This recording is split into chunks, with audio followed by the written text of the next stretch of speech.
Hello, everyone, and welcome to the Voices of Impact podcast brought to you by the PhD Project. I am so excited today because we have a special guest with us on the podcast.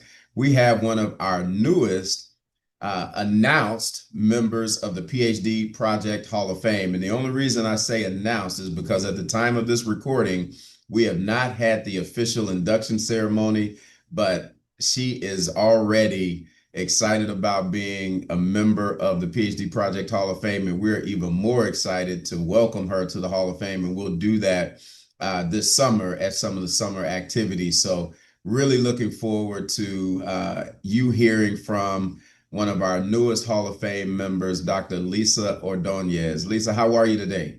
I'm great. Thank you for having me here, Alfonso.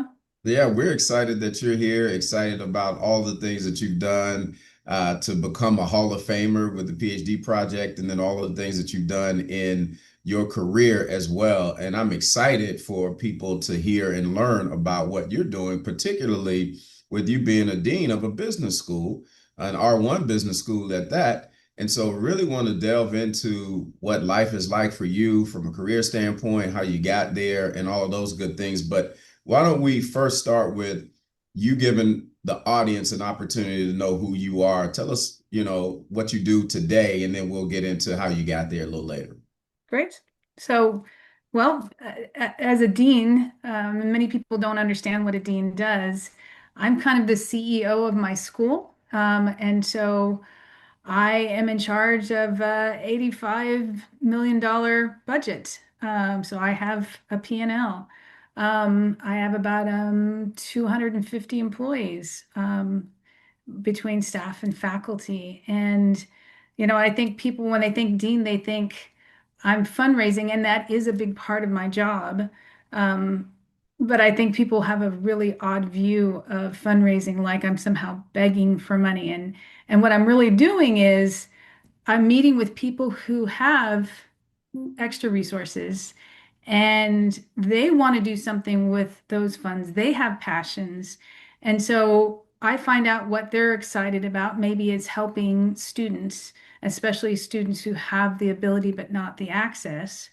Um, and I and this is actually what happened with one of my board members. We were talking and she said, I really want to support those students who otherwise wouldn't be in a business school. I want them to feel like they belong. And that started a conversation that led to something that we now call the Belonging Initiative.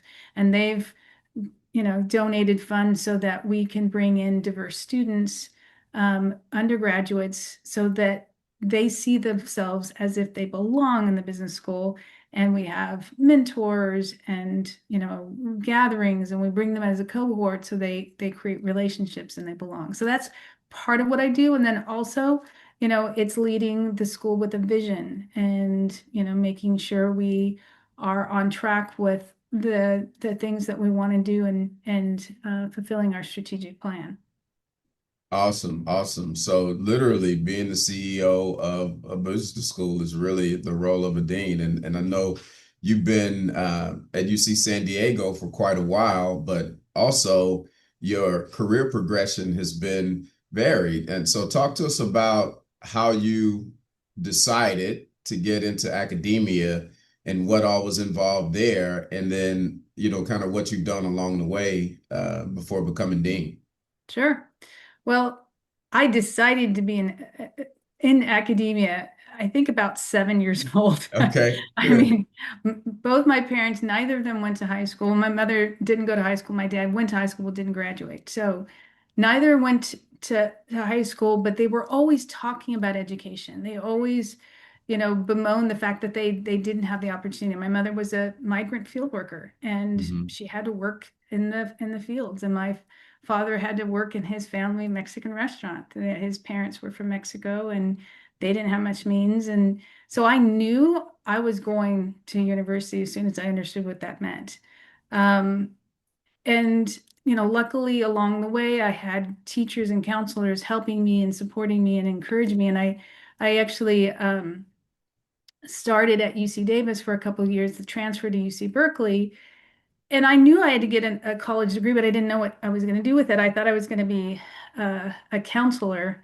And I realized when I couldn't get into the counseling psychology class, probably there were too many counselors. Actually, there's probably not enough counselors, but I decided maybe I would look for something else. And I started doing research. I actually took a class with two instructors on decision making, and I love the content. And one instructor actually eventually got the Nobel Prize in economics. His name was Danny Kahneman, and the other was Barbara Mellers. And I talked to her about doing research in her lab, and before I knew it, I was working in her lab side by side PhD students. I kind of knew what a PhD program was about, but I didn't really. And one day she just looked at me and said, "Hey, do you want to stay and get a PhD with me?" This was, at that time, and maybe still, the one of the top PhD, well, the top psychology departments, and at UC Berkeley. And I thought, okay, so I stayed, and it's kind of weird. I was doing research with other PhD students, but I didn't see myself Sure.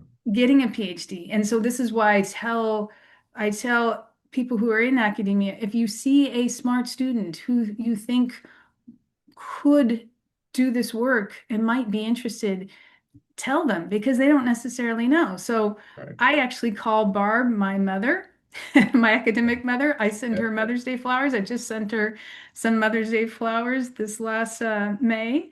And, she helped me see that I could get a PhD. But along the way, so I was getting a PhD at that point, well, and I got in mathematical psychology. But along the way, I decided, I kind of want something a bit more applied. I want to have an impact. So I Mhm. got a master's in the Haas School at Berkeley in marketing, an academic master's. And I started, reading business articles and saying, well, this is interesting. And kind of a weird turn of events, I actually end up getting my first assistant professor job, my only assistant professor job at University of Arizona Management Department. Okay. And so then I started doing work and research that applied to managers, which is really, if you think about it, just psychology of people in the workplace. So it Right. fit. Yeah. In fact, I know when I was in school, I took quite a few classes in industrial psychology That's very uh, similar. because I Exactly. was management and leadership was my focus, and that helped me understand some of the ideology behind decision making. So it was very helpful. Yeah. Right. And then I, progressed up the ladder, got tenure as an associate professor, then full professor, and just happily doing my research and teaching my classes. And one day, the then vice dean of the college said, "Do you want to be the next vice dean? My term is ending, and I'm going back to the faculty." And my first thought in my head was, no, who'd want to go into administration? That sounds awful.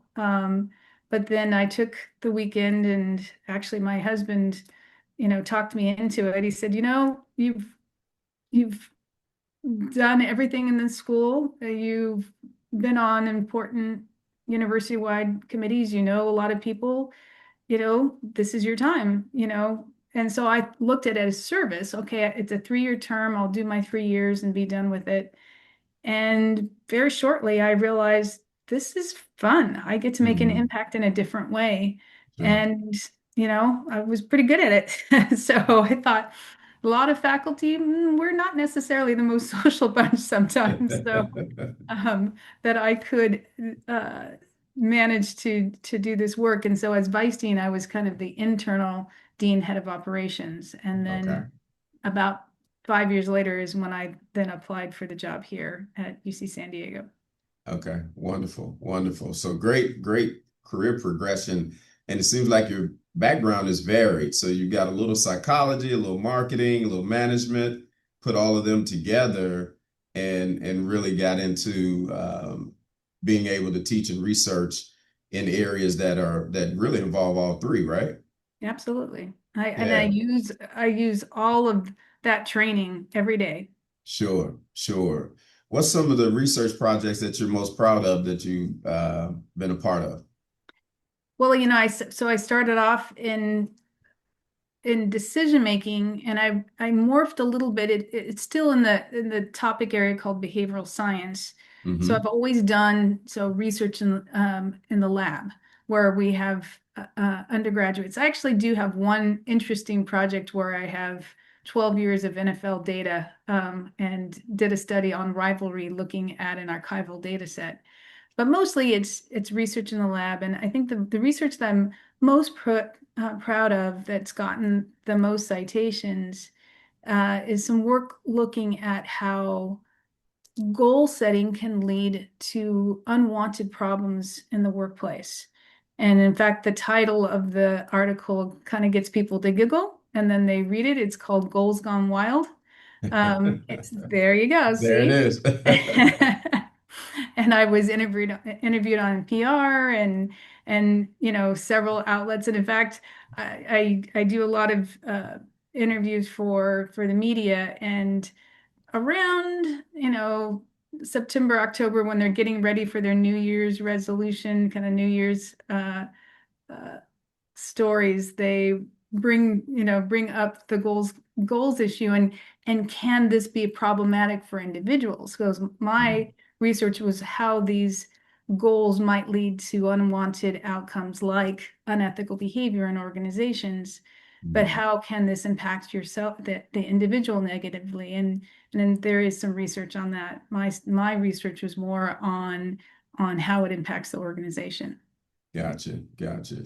I do a lot of speaking on leadership and strategy and alignment and talk about goals. And one of the things that we found to be very fact-based is individual goals conflict a lot if you don't have combined team goals.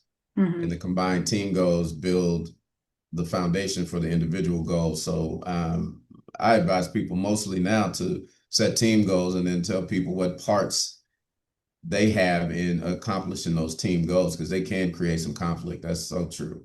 Yeah. Yeah, yeah. So I need to probably consult you some next time before we go do another workshop. I'll give you a call. There you go. Well, I actually teach a whole executive session on not only goals and the problems that goals can lead in organizations, but how can we motivate behavior without goals? And we're not saying don't use goals, but Right. you want to think about another way, which is intrinsic motivation. How do we get Mhm. people to be interested in a task for itself rather than Sure. what you're going to earn, an extrinsic Yeah. motivation? I love it. I love it. There's some work we can do together. I'll call you about All right. Sounds it. good. So as a dean, tell me what some of the greatest pleasures are that you have in your work today. Oh my gosh. It's so fun. One is, as vice dean, I had a great dean and he let me run with a lot of things. So I really did have a lot of decision-making power, but I always kind of felt like I had to ask first, especially if it was a high ticket item. Sure. But I get to make decisions without asking for permission of, anyone, Mhm. because at the end of the day, the buck stops with me, and it's my budget. I think one thing that happened a year ago, it just showed me the power that I have, and how I can use that power for good. I was told that we had admitted a student. She was from Iran, and she was in the US, had finished her undergraduate degree at a US institution, and if she didn't have a job, she would have to go home for the summer. And if she went home, there was a very unlikely that she would be allowed back into the US with our political climate. And I didn't even pause. I just, it was all by email. I just, as fast as I could write that email, was get her a job. Right. She started doing research with her professor that she's already working with now ahead of time, and she got to stay. Yeah. And Yeah. that one decision could change her life. Sure. Absolutely. And these are the kind of things that I get to do. And it's not necessarily so dramatic, but the other example is I created a staff fellowship for our evening and weekend MBA, Okay. because as we know, unfortunately, tuition for MBA programs has just, gone up and up, and it becomes out of reach for a lot of our staff. And I fund, 5 of these UC San Diego staff members to be in our programs and each year. So that's 10 total because it's a 2-year Yeah. program. And many of my own staff have been awarded, many outside. In fact, I actually call it my colonization effort because now I have alums all over campus who, when conversations about the business school come up, they're like, what? They're doing some great things, let me tell you, because they know Yeah, what we're doing. So, sure. but it's just a way that I can help give back to the entire organization. I love it. I love it. Thanks for sharing. So tell us how the PhD project came into your life and what kind of impact it has made. Well, unfortunately, I didn't get to benefit as a student Right. with the PhD project because I got my PhD in 1994, and I think that's the year the PhD project began. Right. It Um, is. but I got to come and represent University of Arizona, where I was for 25 years, and now UC San Diego. Just being a mentor, being a role model is, it's an easy thing for me to do. And I'm really excited to be able to tell the story that if I can do it, you can too. I didn't come from people who were, even understood what academia was. I mean, I think they thought I was failing. Like, how much longer are you Right. going to be in school, Mija? They're like, there's something wrong here. No one goes to Right. school this long. Right. So it's really, I've just been involved, kind of working with people, and I've encouraged several people to join the PhD project and now have PhDs and now we're professors, and it's really just a way for me to kind of support that next generation because we need us more than ever. And you know the interesting thing people that don't understand about PhD programs is, one, they're paid for. Like, I don't know how many times that people seem surprised when I say, no, no, no, no, you're not paying a lot of money like you do with, our professional MBA or other specialty masters, but we give you a stipend. I mean, it's not a lot, but you can have, you can get out of the workforce and get your PhD. But the other thing that people don't understand is we desperately need US citizens in our Mhm. PhD programs. Most programs, and mine included, are about 80 to 90% non-American born. And I'm not saying they should be 100% Sure. domestic, but there's going to be a time in the near future where business classes will be taught mostly by non-American faculty. And I think we need to have a diversity even with that. So, just being able to encourage Black and Brown folks to get into PhDs, but also domestic candidates so that we can have a rich pool of PhD and future faculty.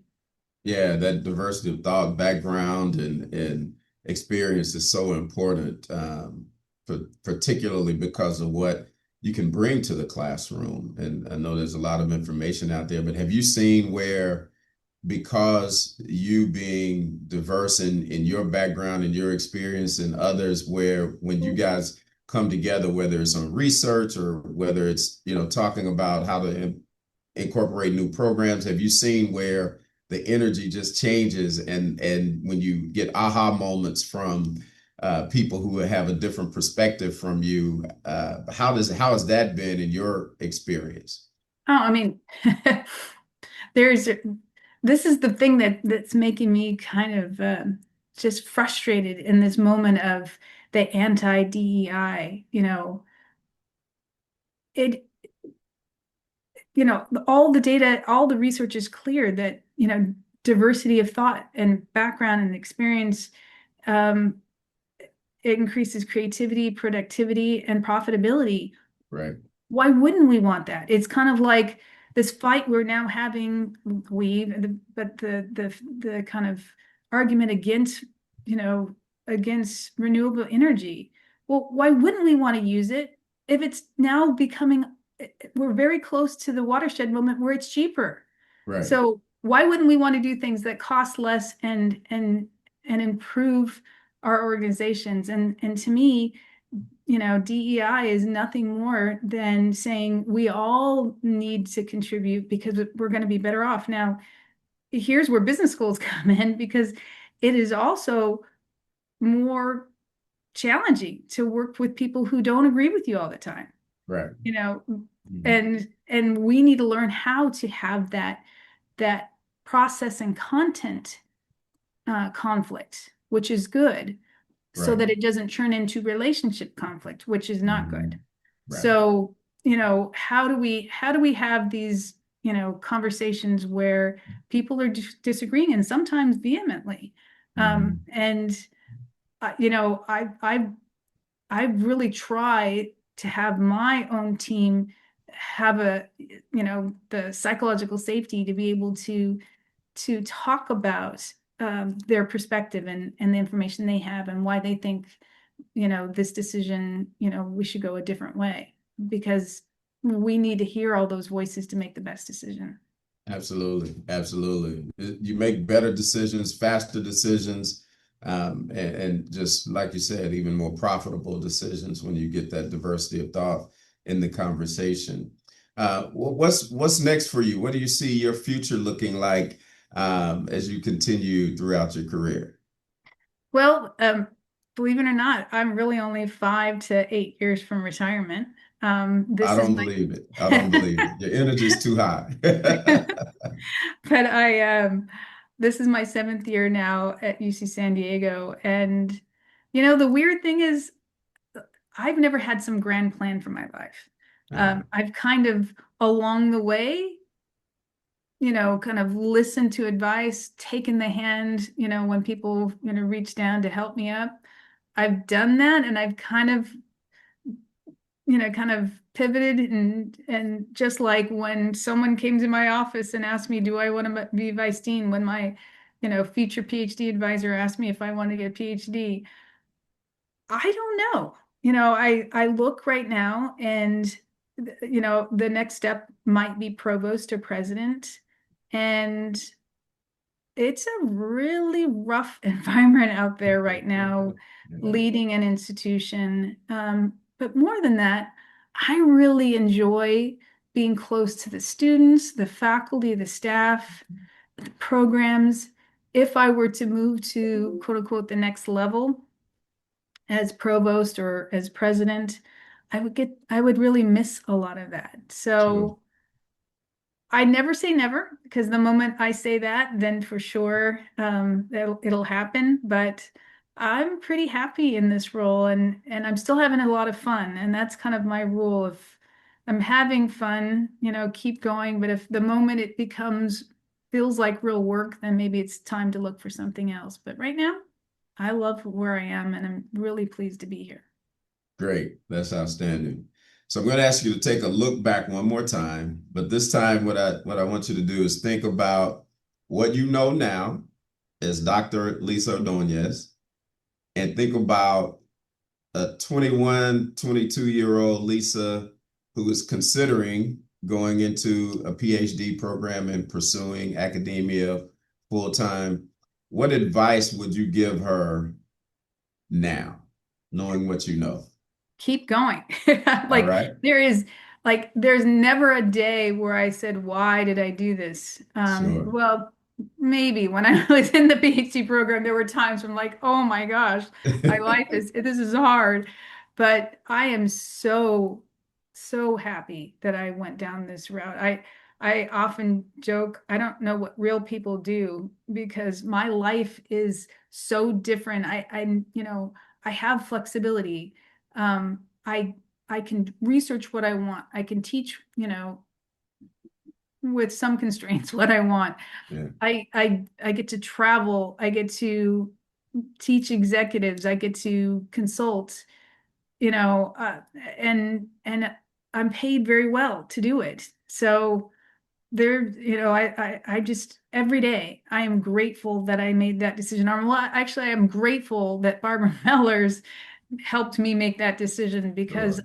you know, um, I couldn't imagine a life other than what I'm in right now. It's been extremely fulfilling, and every day I'm learning, and I when I said I'm thinking 5 to 8 years to retirement, that's a little scary because I'm like, I don't know what else I will do. So maybe it'll be longer.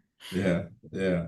No, that's awesome. So keep going. It's out there. That's wonderful.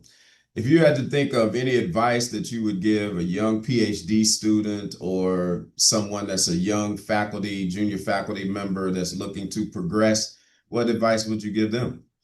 Sure. So, really um it, being in research and in academia, you got to play the long game. There's no doing some, overnighters and you get a paper published. It's not like undergrad where you could probably not study for the quarter of the semester and pull it out at the last minute. There's no pulling this out at the last minute. You've got to really plan and, start with the end in mind Mhm. and kind of create a vision of what you want your career to look like and what you want your CV, or that's what we call a resume, Yeah. curriculum vitae. How many papers do you want on that CV? What, kind of quality? And then do the backward induction. Well, if it takes you 3 years from your first idea to a paper getting conditionally accepted, and you need, 20 of those, or however many you need. I mean, I'm not necessarily 20 for tenure, but then it helps you kind of, realize that the research you're doing now as a PhD student or as a young assistant professor is the research that's going to be published when you're going up for tenure. Right. And so you have to, I don't mean that to get people panicked, but you can't waste time. You can't, spin your wheels. You've got to really be practical and work on projects. And for me, it was working with other faculty and seeing the research they were working on and meeting with them and saying, hey, let's think of a project to work on, because you work with different people, you get different methodologies, you get different ideas and different styles, and you learn. And it's for me, I like working in groups. I get more done. I've only have all my papers published. I only have one that was single author, and that was my dissertation. Wow. So I would just say, you know, think long term, find out what your, kind of your superpower is. Mine was organization. I was the one taking notes, kind of keeping us on a timeline. And when people worked with me, they knew that they could depend on me, that I would get work done and get it done in a timely manner. So be the one that people want to work with, and always be thinking about how can you get research published, but research that really adds value to, and makes an impact. I love it. I love it. I love it. This is great information. You dropped so many pearls of wisdom on us today. I'm really appreciative of it. And what I will always remember is keep going. Just if you've set your sights on this goal, keep going, go after it. Because I like goals gone wild. So I love it. I love it. Anything you'd like to share with our audience and party? Well, I guess, um, I would say, getting a PhD is not for everyone. I know that may not be a popular view. True. Um, and it doesn't mean that many people can't do it. There are a lot of people who intellectually, can get the work done and can get that PhD. But I think I would say is, it has to fit with you and Right. how you see the world. If you're the kind of person that likes, you like to figure out how things work, and you're kind of always the one reading the next, HBR article about, hey, there's some really interesting research on leadership, or on, maybe it's in finance or accounting or another field. Maybe academia is for you. If you can, I would say, meet with other people, come to the PhD project, or if you're younger and still in school, volunteer your time to do research in someone's lab, because until you start doing it, you don't know necessarily that's what you want to do. Sure, sure. I love it. I love it. Great pearls of wisdom. Ladies and gentlemen, you have been listening to one of our most recent PhD project Hall of Famers, Dr. Lisa Ordóñez, Dean at the UC San Diego Rady School of Management. We're so excited that you were able to join us today. This has been a phenomenal conversation. We appreciate you being a part of the Voices of Impact. Thank you so much for joining us, Lisa, and we really appreciate you being here. No, thanks for having me, and thanks for all that you do for the PhD project, because we need this work now more than ever. Absolutely, absolutely. We need it, and we're going to keep doing everything we need to do to be able to continue to make a positive impact on lives.